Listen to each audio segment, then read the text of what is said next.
औज़ुबिल्लाहिमिनश्शैतानिर्रजीम बिस्मिल्लाहिर्रहमानिर्रहीम। मेरा नाम ज़ुएब अहमद है। आज इस वीडियो को बनाने का मकसद ये है कि 10th क्लास के जो बच्चे जिनका रिज़ल्ट आया है, उसके बाद उनको एक बहुत बड़ी प्रॉब्लम आती है कि वो कौन सी फ़ील्ड को सिलेक्ट करें और किस तरीके से वो एक फ़ील्ड का इंतखाब करें। बच्चों के बहुत ज़्यादा क्वेश्चंस इस चीज़ को लेकर आ रहे थे कि सर अब हमने मैट्रिक कर लिया है साइंस में, आर्ट्स में, अब बताएं इसके बाद हम किस फील्ड में आगे जाएं, आईसीएस करें, एफएससी करें, सिंपल एफए करें या आईकॉम करें। तो मैंने कहा तमाम तर बच्चों को मद्देनजर रखते हुए एक कॉम्प्रिहेंसिव सी वीडियो में बना देता हूं, ताकि इंशाल्लाह ये वीडियो देख के बच्चों को काफ़ी हद तक उनके कैरियर को सिलेक्ट करने में आसानी होगी। देखिए, कुछ चीज़ें तो बेसिक है, बुनियाद है, जो आपको अपने कैरियर को सिलेक्ट करते वक्त पता होनी चाहिए। पहले नंबर पे आपके मार्क्स बहुत काउंट करते हैं आपकी कैरियर के सिलेक्शन के लिए, लेकिन खाली मार्क्स ही आपके टैलेंट को और आपके फील्ड के सिलेक्शन के लिए ज़रूरी नहीं है। सबसे अहम चीज़ जो मार्क्स से भी ज़्यादा इंपॉर्टेंट है वो है आपका इंटरेस्ट, आपकी दिलचस्पी। से पहले 2-4 मिनट 5 मिनट अपने आप को एनालिसिस करें, क्योंकि आपकी लाइफ है, आपसे बेहतर आपको कोई नहीं जानता। तो आप अपने आप को एनालिसिस करें कि आपका इंटरेस्ट क्या है, आपका शौक क्या है, आप क्या करना चाहते हैं, आप अपने आप को कहाँ पे देखना चाहते हैं। आपके जो आपका इंटरेस्ट है आप उसके मुताबिक फील्ड में जाएं, ना कि आप बाकी अपने दोस्तों को देखकर या किसी ने मशवरा दे दिया तो आप उसके मुताबिक चल रहे, क्योंकि आप अपने आप को बेहतर जानते हैं। अपने स्कूलिंग आपने गुजारी, उसके अंदर आपको इतना तो अपने हैबिट्स के मतलब पता चल जाना चाहिए कि कहाँ पे आपका इंटरेस्ट बन सकता है। फिर भी बच्चा हमारा इतना मेच्योर नहीं होता, फिर उसको काउंसलिंग की ज़रूरत होती है। में आपको एक काफ़ी कॉम्प्रिहेंसिव सा नॉलेज मिल जाएगा इंशाल्लाह। ये वीडियो देखने के बाद काफ़ी हद तक आपके सवालात के जवाब मिल जाएंगे। देखें, एक बच्चा जिसने बायोलॉजी साइंस में मैट्रिक किया है वो किसी भी फील्ड में जा सकता है। वो साइंस की किसी भी फील्ड्स के अंदर जा सकता है। मिसाल के तौर पर वो एफएससी करेगा, यकीनन उसने बायोलॉजी का इंतखाब किया है तो वो इसीलिए किया क्योंकि वो मेडिकल की फील्ड में रहना चाहता है, वो डॉक्टर बनना चाहता है या किसी भी किस्म का डॉक्टर बनना चाहता है, चाहे वो डेंटिस्ट हो, चाहे वो हार्ट स्पेशलिस्ट हो, किसी भी किस्म के डॉक्टरेट की फील्ड में रहना चाहता है, इसलिए उसने बायोलॉजी का इंतखाब किया होगा। इसके बाद दूसरा नंबर पे साइंस सब्जेक्ट में जो बच्चों ने किया होता है वो कंप्यूटर साइंसेस। अब कंप्यूटर साइंसेस का इंतखाब दो वजूहात की बिना पर बच्चा करता है, या तो वो आईसीएस करना चाह रहा होता है क्योंकि सॉफ्टवेयर की फील्ड में रहना चाह रहा होता है, या तो वो इंजीनियरिंग करना चाह रहा होता है। अब जिन बच्चों ने इंजीनियरिंग को जहन में रखते हुए मैट्रिक कंप्यूटर साइंस इंतखाब किया तो वो आईसीएस या फिजिक्स में जाएंगे, एफएससी प्री इंजीनियरिंग करेंगे।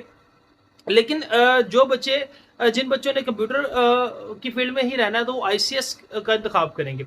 यानी कि एक जिस बच्चे ने मैट्रिक बायोलॉजी के साथ किया वो मेडिकल की फील्ड में भी जा सकता है, वो एफएससी इंजीनियरिंग में भी जा सकता है, वो आईसीएस भी कर सकता है, इवन कि वो आईकॉम भी कर सकता है और एफए भी कर सकता है। इसी तरह जिसने कंप्यूटर साइंस के साथ मैट्रिक किया है वो सिर्फ मेडिकल के को छोड़ के एफएससी को प्री मेडिकल को छोड़कर तमाम फील्ड्स के अंदर जा सकता है। यानी कि वो एफएससी इंजीनियरिंग भी कर सकता है, वो आईसीएस भी कर सकता है, वो आईकॉम भी कर सकता है, वो एफए भी कर सकता है, इवन कि कोई डिप्लोमा भी कर सकता है। अब आते हैं उन बच्चों के ऊपर जिन्होंने आर्ट्स के साथ क्या नाम है मैट्रिक किया। अब आर्ट्स में दो तरह के, एक वो आर्ट्स है जिसमें बच्चे ने कंप्यूटर रखी होती है और एक वो आर्ट्स है जिसमें बच्चे ने कंप्यूटर नहीं रखी होती।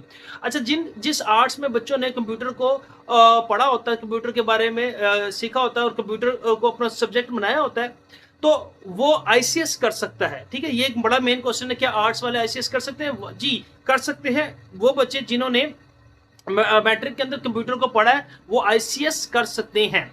लेकिन जिन्होंने कंप्यूटर नहीं पढ़ा, जिन्होंने दूसरा जो इकोनॉमिक्स पढ़ लिया, जैसा लड़कियां रखती हैं, एजुकेशन को पढ़ लिया, एजुकेशन रख लिया, सिविक्स रख लिया, तो वो आईसीएस या एफएससी या मेडिकल नहीं कर सकते। इसके अलावा आईकॉम कर सकते हैं और वो सिंपल एफए कर सकते हैं। यानी कि इन सारी बातों को मैं समराइज करूँ, सारी बातों को क्रक्स निकालूं, तो जिन्होंने मैट्रिक किया हुआ है बायोलॉजी के साथ वो एफएससी मेडिकल भी कर सकते हैं, एफएससी इंजीनियरिंग वाले भी कर सकते हैं, आईसीएस भी कर सकते हैं, एफए भी कर सकते हैं, इवन के सिंपल स्टडी भी कर सकते हैं और वो डिप्लोमा भी कर सकते हैं। अब आते हैं दूसरी कैटेगरी को, जिन्होंने मैट्रिक किया है कंप्यूटर साइंस के साथ, वो मेडिकल की फील्ड को छोड़कर तमाम स्टडीज कर सकते हैं। यानी कि वो एफएससी इंजीनियरिंग भी कर सकते हैं, वो आईसीएस भी कर सकते हैं, वो आईकॉम भी कर सकते हैं, सिंपल एफए भी कर सकते हैं, इवन के डिप्लोमास भी कर सकते हैं। अब आते हैं तीसरी कैटेगरी के ऊपर, जिन्होंने आर्ट्स में मैट्रिक किया है। अब आर्ट्स में आते हैं जिन्होंने कंप्यूटर के साथ मैट्रिक किया है, तो वो एफएससी को छोड़ के बाकी तमाम फील्ड्स को कर सकते हैं, यानी कि वो आईसीएस रख सकते हैं, वो सिंपल एफए कर सकते हैं, वो आईकॉम कर सकते हैं।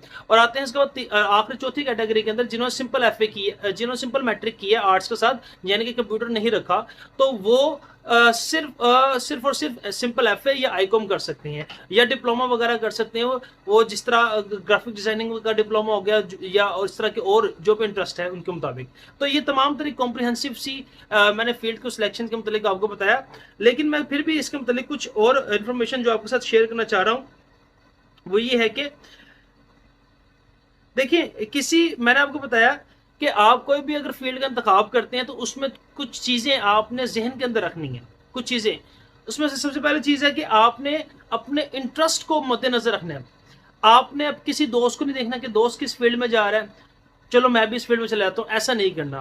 आपने अपने इंटरेस्ट को जहन में रखना है कि यार मेरा इंटरेस्ट क्या है, मेरी दिलचस्पी क्या है, क्या मैं सॉफ्टवेयर इंजीनियर बनना चाहता हूँ, मैं मेडिकल में रहना चाहता हूँ, या मैं बिजनेस में की स्टडी करना चाहता हूँ। तो इस चीज़ का आपने जहन के अंदर रखना है। दूसरे नंबर पे आपने अपनी डिस्कवर करनी अपनी स्ट्रेंथ, कि आपकी स्ट्रेंथ क्या है। आप एक कॉपी पेंसिल पकड़ें, 5-10 मिनट अपने आप को भी दें जरा जिंदगी के, उसमें तन्हाई से में बैठ के आप अपनी जो जितनी भी अच्छी बातें वो लिखें। अपने एक पेज के ऊपर लिखें कि जितनी भी अच्छी बातें आप अपने मुतालिक लिख सकते हैं, कि जोन सी आप क्वालिटी समझते हैं कि आपके अंदर मौजूद हैं, जो आपकी स्ट्रेंथ है। जब एक दफ़ा आप अपनी स्ट्रेंथ को जान लेंगे, आप अपने इंटरेस्ट को जान लेंगे, तो इस आपको फील्ड को सेलेक्ट करने में कोई दुश्वारी नहीं आएगी।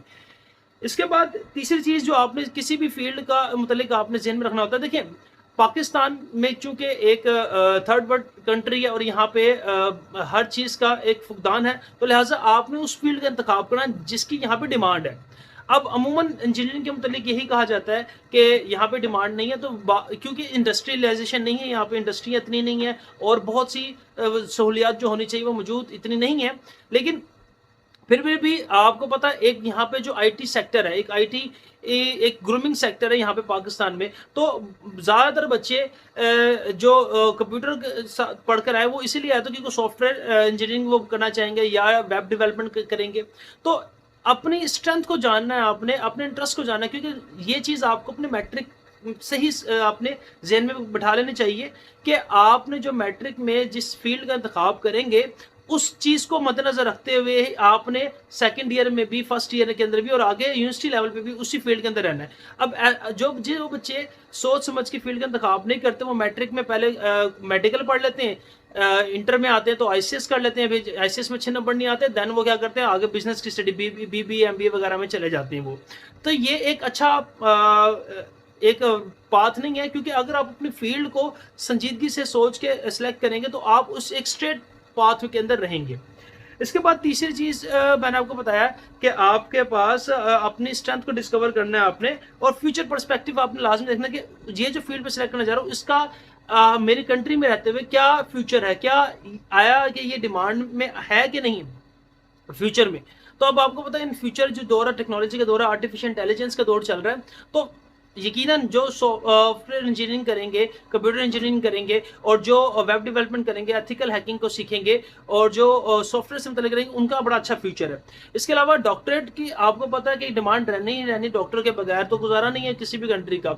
और इंजीनियरिंग इंफ्रास्ट्रक्चर के लिए बड़ा ज़रूरी है, क्योंकि यहाँ पे हमारा इंफ्रास्ट्रक्चर जो है वो इतना स्ट्रॉन्ग नहीं है, इसलिए इंजीनियरिंग को थोड़ा सा अंडर एस्टिमेट किया जाता है। इसके बाद मजीद ये कि जो बिजनेस, आपको पता है किसी भी मुल्क की इकोनॉमी उनके बिजनेस सेक्टर चला रहा होता है, तो हर फील्ड की अपनी एक इंपॉर्टेंस है, बट आपने देखना है कि किस में आपका इंटरेस्ट है और फ्यूचर पर्सपेक्टिव क्या है, ये चीज़ आपने अपनी सोच की, क्योंकि आप अपने मुतल्लिक फैसले खुद करें और बाकी से मशवरा लें। यकीनन हो सकता है कि आपके फैसले में कोई कहीं ना कहीं कमी रह जाए, लेकिन आप कोशिश ये करें कि आप अपने इंटरेस्ट को जहन में रखें। इसके बाद आप अपने किसी कैरियर कंसल्टिंग भी कर सकते हैं जो अच्छा आपको गाइड कर सके। आप अपने जो भी टीचर्स हजरात हैं या कोई भी और कैरियर कंसल्टिंग है, उनसे आप अच्छी तरीके से अपने इंडिविजुअल क्या नाम है अपॉइंटमेंट लेके उनसे आप अपने काउंसलिंग भी करवा सकते हैं। और लास्ट चीज़ जो आपने जहन में रखनी है वह है बजट, कि आप ऐसी फील्ड में जाए जिसको आप अपनी अफोर्ड कर सकते हो, यानी कि जो आपकी पॉकेट को डिस्टर्ब ना करे। इन चीज़ों को मद्देनजर रखते हुए आप कर सकते हैं। तो उम्मीद करता हूँ तमाम एक कॉम्प्रिहेंसिव सी वीडियो जो मैंने आपके लिए बनाई, इसमें मैंने आपको बताया कि किन किन चीज़ों को आपने जहन में रखना है अपनी फील्ड को सिलेक्ट करते वक्त। आप जिस भी कैटेगरी से बिलोंग करते हैं मैट्रिक की, उसके बाद आप किन किन फील्ड्स में जा सकते हैं, इसके अलावा मैंने आपको ये बताया कि आपने किन-किन चीज़ों को अपने माइंड में रखना है, आपने एक फ़ील्ड को सिलेक्ट करते वक़्त।